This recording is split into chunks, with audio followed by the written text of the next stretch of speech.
This is a video to show you how to split one time slot in the grade school at-a-glance planning into two rows if you need to do that. Okay, so here's an example of when you might need to do that. So for example, this teacher from 10:20 to 11:20 each day teaches ELA, and that's a combo time. So if half of that time is spent doing comprehension lessons and the other part is spent doing centers.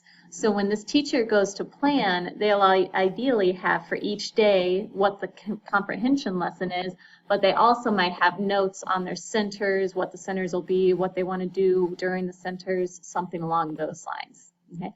So what would make it really nice for this teacher is if they could somehow have one row in this time slot for the comprehension lesson and then another row during this time slot for details on the centers, because then they could merge and do things like that with the comprehension lesson. If you need a lesson on merging, go see our other lesson where we tell you how to merge cells.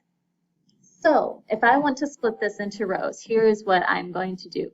I'm going to click in this row. I'm going to go to Table, Insert Row Below. Okay, so I now have an extra row going on down here. Okay, and then what I'm going to do is I'm going to go ahead and merge together these two cells. So I highlighted those two cells on the side. I go to Table, Merge Cells, and now those two cells are merged. So notice what I have here. I basically have my one time slot, 10:20 to 11:20, and it is showing that it covers both this row and this row. Okay, so now you can go put things in the two different rows that you need. So I'm going to go ahead and take my center stuff. I'm going to cut it and paste it down here into that second time slot. Same thing with the centers work up here. Paste it down there. So now notice under the 10:20 to 11:20 time slot, I've now got rows up here where I can plan the comprehension lesson for that time, and I've also got rows down here where I can plan the centers lesson for this time. So now it works out really nicely because let's say I'm going to work on character details this whole week.